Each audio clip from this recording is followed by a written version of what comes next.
Kai Sotto, nirepaso ang kanyang passing and dribbling skills. Ito ang ating suspetsa na kung saan meron tayong nakikitang conscious effort galing kay Kai to lead a fast break. Marami na rin tayong nakikitang pagkakataon na nag-dribble itong si Kai sa fast break at siya pa ang tumapos nito. Kai Sotto is not satisfied na siya lang ang finisher and he wants to show to the world na kaya rin niyang magpasimuno sa mga fast break as a passer and as a finisher. At ramdam talaga ang kanyang insane skills kapag nagpakitang gila siya sa kanyang dribbling and passing skills. And his court vision ay napakataas, comparable sa isang point guard. Kaya naripaso ngayon ng ating idol ang iba pang facets sa kanyang laro upang magiging unpredictable siya sa kanyang laro. Para sa mga nagsubaybay ni Kai, ay alam naman nating lahat na isa siyang all-around player. Kaya napakagandang tingnan ngayon sa Yokohama B. Corsairs na ang dami na niyang mga pinapakita.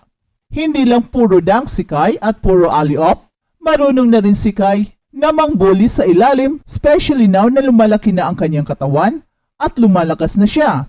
And thanks to Yokohama for giving Kai the opportunity na maipakita ang kanyang galing. Pero merong isang problema si Kai na hindi niya kayang solusyonan. At ito ang tawagan ng mga referee na kung saan merong suspetsa ang mga Pinoy fans na bias against Kai ang mga tawagan. Ilang beses na rin tayong nakikita si Kai protesting sa tawag ng referee na talagang unfair para sa ating idol. Si Kai pa ang palaging bugbog sarado sa game, siya pa ang nakakuha ng unfair call galing sa mga referee. Well, ito ay based sa mga pagkakataon na nagreklamo si Kai.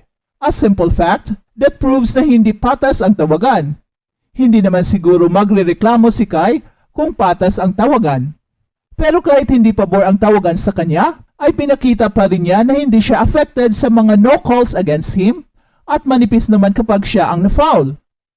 Imbes na mawala ang kanyang laro, ay mas lalo pang nagpupursige itong si Kai and he keeps on adjusting sa physicality at sa mga tawagan ng referee. Currently ay nag-average si Kai ng 13 points per game sa buong season, pero in the last 17 games ay almost 20 points na ang average niya. Kung kailan na pinisikal ng husto si Kai, ay ngayon pa mas lumalabas ang kanyang laro. Napakalaki na ng pagbabago ni Kai in terms of adjustments, and he is now more patient sa laro, especially sa depensa.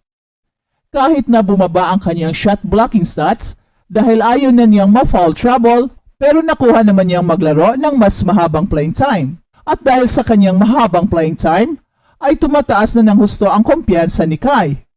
Kung noon ay ayaw niyang mag-dribble, ay ngayon nirepaso niya ang kanyang dribbling skills, pati ang kanyang passing skill. Ang hindi natin maintindihan ay kung bakit hindi na pinapatira si Kai sa tres at kahit sa midrange. Very deadly naman kasi siya pagdating sa mga midrange shot, pero walang play sa kanya. Kaya naman ni Kai ang mga catch and shoot jumpers, pero ayaw lang talagang pagbigyan ng coach. Enough of the one-handed floaters na lately ay ayaw pumasok. Mas maigi siguro na ibuli na lang ang bola inside the lane dahil meron namang excellent dribbling skill itong si Kai at lumalaki na rin ang kanyang katawan. Meron pang nalalabing 7 games ang Yokohama at sana magkaroon ng breakout game si Kai using his mid-range shots pati sa kanyang 3-point shooting. Hindi pa kasi natin nakikitang nakabuslo si Kai ng 3 3-pointers o 4 sa isang laro. Well, sana ay mangyayari ito this season. At sa NBA naman, ang Philadelphia 76ers ay tinalo ang Miami Heat upang kunin ang number 7 seed sa NBA playoff. Nakapag-book na ng ticket patungo sa NBA playoffs ang Philadelphia 76ers matapos nakatakas sa Miami Heat 105-104 sa laro na ginanap sa Wells Fargo Center sa Philadelphia. Missed a ton of games. Lowry fires away, knocks down all 5 of their threes. Butler throws it ahead to himself, and an easy 2 for Jimmy Butler. Butler with another. At kahit nagkaroon ng problema si Joel Embiid mula sa field, nagtala pa rin ito ng 23 points, 15 rebounds and 6 assists. At nagbigay naman ng mahalagang minuto ang veterano na si Nick Batum na may 20 points, 5 rebounds, at isang malaking block upang tulungan ang Sixers na kunin ang number 7 playoff seed.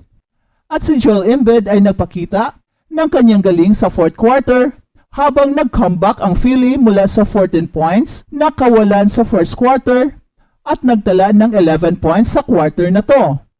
Matapos nabaon ng malaki sa first half, ang Sixers finally took the lead in the final kanto sa three-pointer ni Batum. Pagkatapos, ang laro ay naging madiin at mahigpit habang nagpalitan ng bentahe ang dalawang kupunan hanggang sa dulo.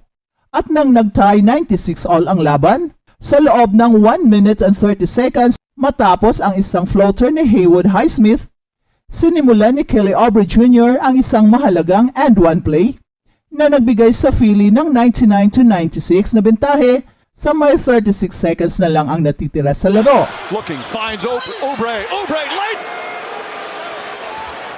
Oubre completes the three-point play. At sa kabilang dulo naman, si Tyler Hero ang siyang bumubuhat sa opensa para sa Miami Heat at nagtangkang mag-shoot ng three-pointer, ngunit ito ay na-block ni Batum.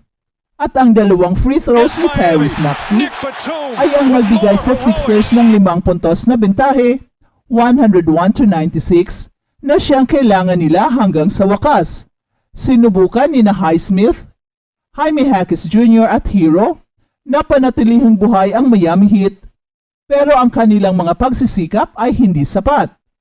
Sina Maxey at Oubre ay nagtala ng 19 and 11 points respectively para sa Sixers, at si Tyler Hero ang nanguna para sa Miami Heat na may 25 points, 9 assists and 2 rebounds. At si Jimmy Butler naman ay nagpakita ng magaling na performance sa kanyang 19 points, 5 assists, 5 steals, and 4 rebounds. Pero merong mga pagkakataon sa laro na nasaktan ito dahil sa tila foot injury.